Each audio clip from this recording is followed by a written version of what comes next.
He was so angry and so humiliated that he hoped he'd be killed by a bomb and then the government would be sorry. So that's what went through his little 7-year-old head.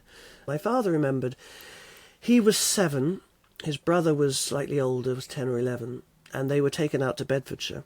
And he remembers arriving at a street, and all of the children were paraded up and down both sides of the street. And he was with his brother. He said, first of all, the single girls, the girls on their own, were taken because it was thought they'd be less trouble. Then the boys on their own were taken, and he and his brother were the only two who were going together.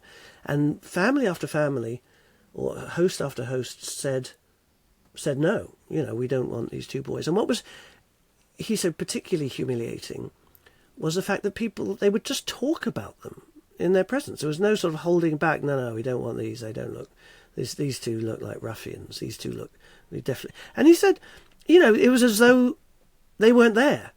People weren't holding back on just describing their faults, their supposed faults in their presence. And he said, they were the last two to be taken.